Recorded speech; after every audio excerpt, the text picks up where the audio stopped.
Hello po mga kababayan at mga kaibigan, mga katokis. Welcome po dito sa Simply Tokis Vlog. Tayo po ay magbibigay ng maiksing komento, opinyon at reaksyon sa mga mainit na usaping politika sa ating bansa. Shout out po lahat sa inyo, sa ating mga channel subscribers, mga followers, mga nagla-like at nagsishare ng ating videos. Special shout out to all our OFWs na matitino at hindi mga pasaway, sa mga men and women in uniform, sa mga frontliners at mga guro. And may God bless us all, may God bless our country, and may God bless the Marcos administration and protect it from the evil forces from the likes of Dutertes, their minions, their followers, and the anti-Marcoses. So pag-usapan natin mga kababayan, meron pong kahilingan ang inyong dating presidente na ngayon ay nakakulong doon sa ICC sa The Hague, the Netherlands, sa kanyang mga supporters. Kasi itong mga supporters niya, mga talipandas, sumisigaw ng bring him home, bring him home. Hindi naman nila alam kung ano ang proseso para ma-bring home ang kanilang Tatay Digong. Hindi nila pinakikinggan yung sinabi ni Sara Duterte na hindi na maibabalik pa si FPRRD sa bansa.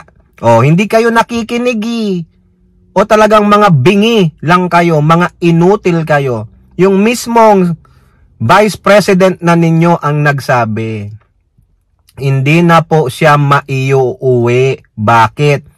Wala naman jurisdiction ng ICC sa Pilipinas Yung interim release niya, yung conditional release, ang sabi nga, depende kung tatanggapin ng Pilipinas si Digong. Sa aking opinion, wag nyo nang tanggapin yan. Bayaan nyo na siya dyan, no? Nananahimik po si Digong. Ginusto niya po yan, o kayong mga supporters niya, talagang mga bingi lang kayo o wala kayong pangunawa. Sinabi ko na yung kanina, yung sabi nyong bring him home. Sabi ni Pusit sa inyo, hindi na po maiuuwi si FPRRD. O ano ang sabi ng FPRRD ninyo nyo? Noon, nung nasa Hong Kong siya, balita niya merong ICC arrest warrant sa kanya, ay bilis-bilisan naman ninyo. Baka mamatay na ako, hindi pa ninyo ako na iimbestigahan. O ayan, ngayon, nagkatotoo po yung kanyang wish. Kaya nga 'di ba sabi, your wish is my command. Pinagbigyan siya ni Aladdin, the genie in the bottle. Ayon, ngayon ngaw-ngaw kayo. Kung gusto ninyo, magpakulong na rin kayo. Tulad nung ginawa nung 17 na hinuli at ikinulong sa Qatar kasi illegal protestation. Tama ba yung word na yun? Illegal assembly. Walang permit. Ngayon, nakulong sila. Sana naman, wag kayong kaawaan. Wag kayong kaawaan ng bansang Qatar. Mahiya kayo sa mga bulbol ninyo. Biruin nyo, nagpapakahirap ang administrasyong Marcos maiuwi ang mga nakakulong, mga convicted na mga Filipino citizen sa ibang bansa. Tulad sa UAE. Thank you very much to His Highness, yung leader po ng UAE na sila po ay nagbigay ng clemency in the spirit of Ramadan. 115 na Pilipino convicted sa kulungan nila. Binigyan ng clemency at mapauuwi na ang mga yan. Sana dun sa 17, wag na kayong pauwiin. Cancelahin lahat ang passport ninyo para wala na kayong citizenship. Pag wala kayong passport, walang bansang kukuha sa inyo. Wala kayong pagkakakilanlan Mga alien na kayo, mga inutil kayo. Ayan ano ang pakiusap ni Digong sa inyo? Sa GMA News. Rodrigo Duterte asks supporters not to discuss ICC case. Wag nyo daw i-discuss. Kung gusto nyo, mag-pray kayo ng mag-pray. Para kayong yung mga propeta ni... Sino ba yon yung sa Bible? Yung si Samuel, mga propeta ni Balaam. Tama ba yon? Ni Baal. Ang daming propeta sumisigaw kay Baal, mga propetang huwad. Ganyan kayo, magdasal kayo ng magdasal pero wala sa puso ninyo, no? Hindi tama yung dinadasal ninyo kasi yung pinagdadasal ninyo, hindi niya kinakilala ang Diyos na pinagdadasalan ninyo. Minura niya, inalipusta niya, ininsulto niya, tapos magdadasal kayo doon. Good luck. Ha? Ito ang payo niya, ang hiling niya sa inyo. Sana naman, i-grant nyo yung wish niya, ha? Yung pakiusap niya. Former President Duterte has called on his supporters to refrain. Itigil nyo daw. Maghinay-hinay kayo from commenting on his ongoing crimes against humanity case at the ICC. Kasi bakit? Ano ang sabi ni Attorney Conti, ICC accredited lawyer? Ha? Yang mga ginagawa nyong pang-aalipusta, pagpipake nyo sa mga hurado ng diyan nakatalaga sa kaso ni Digong sa ICC, pwede pang maidagdag yan sa kaso ni Digong. Siya ang masasaktan dyan, hindi kayo. Nilalaglag nyo yung sarili nyong amo o sinong mga hudas, di kayo ring mga supporter ng Duterte. Ha? Ito po, ang sabi ni Digong sa pamamagitan niyang kanyang spokesperson na si BP Sara Duterte ninyo. Sabi niya, kung gusto ninyong ipahayag ang inyong pagsuporta, kung gusto ninyong ipahayag ang inyong galit na nararamdaman o kaya kasiyahan na nararamdaman, sabi niya, huwag natin pag-usapan ng kaso at huwag natin pag-usapan kung ano ang nangyayari sa kaso. Lalong-lalo na, pagdating sa mga complainants o reklamo. Tama. Bakit si Sara Duterte naghahanap na saan yung 30,000 daw na kaso? Di ba binayolate niya rin yung sinabi ng tatay niya? Ako po, hindi ako naniniwalang ganito ang sinasabi ng tatay niya. No? Baka nagbibida-bida lang tong pusit na ito. Na nandyan sa loob sa ICC. After that, sinabi daw ng tatay niya na suportahan yung mga senatorial slate ng kanyang partido na PDP. Kasi hindi na daw siya makapang kampanya. Ayan. Sige. Adik pa sa pagkampanya. Pati daw sa media. Nakikiusap naman yung inyong BP Pusit sa media na wag daw mag-video. At picturean yung pasad ng detention facility. Respeto sa mga media daw. Respeto. Sundin ang mga protocol. Yan. Sabihin mo rin yan sa mga supporters mo. Sumunod sa mga protocol, sa mga batas, sa mga otoridad sa ibang bansa, mga gunggong. Now, eto pa, yung update niya, sa wakas daw, nakita na nung common law white at civil bill built yung si Digong. At may inaantay pa daw siya na 2 lawyers. Tandaan nyo to sinasabi ko, ito lang yung latest update niya. May inaantay pa siya na 2 lawyer. Kumbaga, 2 na yung nakapasok na pangalan na lawyers ni Digong doon sa ICC. May inaantay pa daw siyang 2, excluding yung Filipino lawyer kasi mukhang meron ng Filipino lawyer. Hindi po nabanggit dito yung tungkol sa paghingi ng legal aid para kay Digong.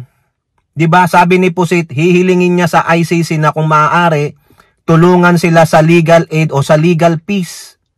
Yung pambayad sa mga lawyers na kukunin nila. Kasi nga mauubo siya dito. Kung 5 lawyer ito o 3, magkano ang mga pinyan? Yun na lang legal counsel nila. Mamaya malalaman nyo. Ang sabi po nila kasi, ang legal fee daw nung lead counsel ay $2.5 million. Approximately 140 million pesos a month. Pero meron dito, meron dyan, nagbibida na naman. Bumibida na naman mga kababayan. Mahilig talagang iangat ang sarili niya, isali ang sarili niya sa usapin. Hindi nga binanggit dito ni Pusit sa balita ng GMAs about the update of that request for legal aid. Hindi. Ang binanggit lang dito, sinulat ng GMA News, ay yung mga lawyers. Kasi kung nabanggit ni Pusit yan, sige, sasabihin niya, okay. Diba? Ngayon, may nagpapabida po mga kababayan. May nagbida-bida. Ito pong nagbibida-bida mga kababayan, ito po ay ginagamit ang Duterte para sa kanyang sariling kapakanan. Yung pinagmamalaki niya, sinasabi niya in public na ako po ay magiging lawyer ng Pangulo para sa kanyang kaso sa ICC. Akala mo pumunta sa the Netherlands, ayun ang main purpose niya. Yung pala ang main purpose ay mag-seek ng asylum, mga kababayan. O ngayon, meron na naman pong ulat dito sa politiko. Ha? Sinulat ng politiko ang sinabi ni Harry Puganting Roque. Kung si VP Pusit Duterte sa GMA News Online walang update sa legal aid kung paano mababayaran ng pamilya niya itong mga lawyers na kinukuha nila. Si Harry Roque nagbida-bida, mga kababayan. Bago ko sabihin yung balita, unahin muna natin tong isinulat ng Manila Bulletin noong March 25. Ha? March 25, kailan ito? Noong Martes sa bansang Pilipinas. Ang sabi dito, ICC to probe Duterte's wealth if he's qualified for legal aid. Ipoprobe pa lang. Mag-iimbestiga pa lang ang ICC. Titignan kung qualified siyang bigyan ng legal aid, lalo na sa pagbabayad sa mga lawyers. Ganon din po, walang update ang inyong BP Pusit. Wala eh, tumigil lang po dun sa mga, kung yung interim release, yung pakiusap sa mga media, sa mga supporter at sa mga lawyer.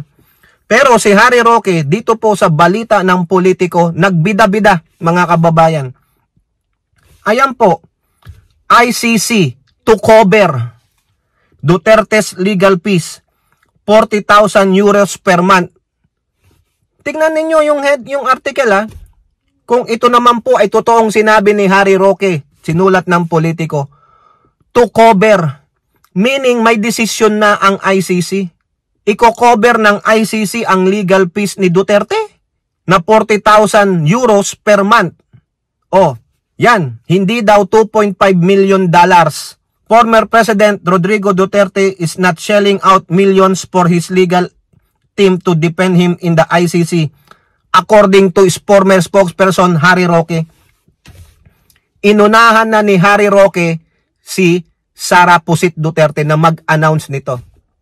Kung ito ay binlag niya sa kanyang social media, ibig sabihin, tapos na po ang investigasyon ng ICC. Kababalita lang ng Manila Bulletin, March 25 o March 28. 3 days, nakapag-imbestiga ka agad ng ICC. Wow, ang galing naman. 'Di ba? Yung pag-iimbestiga nga nila ng mga atrocities ni Digong, umabot ng taon, tapos ito, 3 days lang, may resulta na, Roque. Ganun ba kabilis yun? Ha?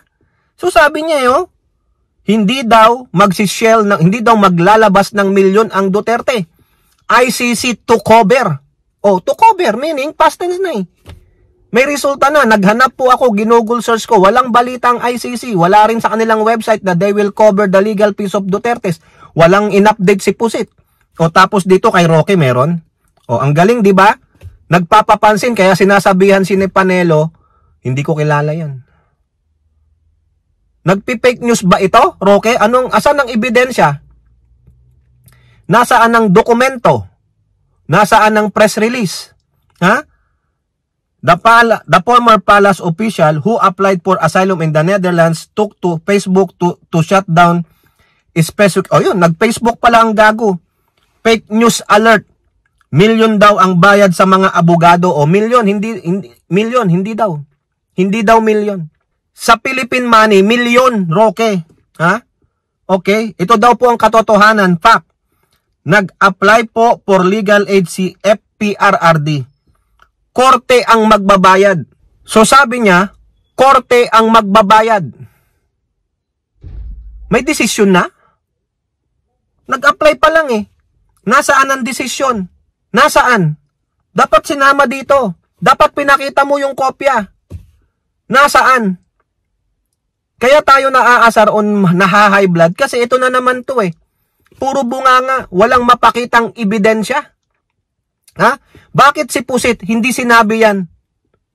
Opo, tutulungan po kami ng ICC sa pagbayad sa mga lawyers. Nagdesisyon na po sila, tapos na po ang kanilang investigasyon. Wala po eh. Hindi binalita ng GMA News. Abay, ano yan? Yan ay isang catchy na news. Kung ICC nga ang magbabayad, tutulong sa legal fees para sa lawyer ni Digong. Si Roque, anong sabi niya? nag-apply po ng legal aid si FPRRD. Korte ang magbabayad. Korte na ang magbabayad. Wala pa ngang desisyon. Nasaan ang desisyon? Ha? 5 abogado, 40,000 euros. O magkano yan? 40,000 euros in pesos. Magkano, mga kababayan? Milyon pa rin yan. 2.4 million pesos. Malaking pera yan, Roque. Ha? Ha? Wala ngang sinabi dito. Hindi nga kinoconfirm ni Sara Duterte. Tapos ikaw? Piling pa matter. Nagpapamatter po si Roque. Akala niya naman natutuwa yung ibang mga Duterte followers. Lalong-lalo na si Panelo, dinidenounce siya, hindi siya kinikilala. Di ba? Ano na, mga kababayan? Ano? Ikaw, Roque, no? Malakas kang mang-uto eh. Yung unang sinabi mong ikaw ang magre-representa, kaya nga kinilala ni Sara Duterte. Dahil hindi niya alam kung ano ang purpose mo sa dahig. Yung pala, ang pinaka-main purpose mo, gagamitin mo lang si Duterte para mag-apply ng asylum. Wow! Alam nila na ano-ano ka. Manloloko ka talaga. Oo. Wala pang ang resulta eh. Pero inunahan mo na mind conditioning para lang madibang mo, yung 2.5 million dollars na bayad kay Kaufman. Dapat sinabi mo na lang, hindi po yan ang bayad 40,000 euros a month lang po, baka 2.4 million pesos in a month. Pero yung legal fees, no? Ini-examine pa, iniimbestigahan pa, hindi, to cover na eh.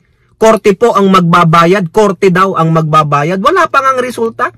Uulitin ko, nasaan yung desisyon ng ICC? Nasaan ang statement ng spokesperson na si Abdallah? Wala po eh. Even yung iyong amo, yung sabi mong sunod-sunuran ka lang. Paano ka naging sunod-sunuran kay Sara Duterte kung wala naman sinabi sa yung, sige, pamalitan mo to. Ikaw bang spokesperson niya? Hindi. Di ba? Umeepal ka lang. Sausawero ka. Ayan. Masyado ka lang papansin. Kayo po, mga kababayan, pong inyong masasabi, comment down below and don't forget to like and share. Hope to see you in the next videos. Bye-bye. God bless.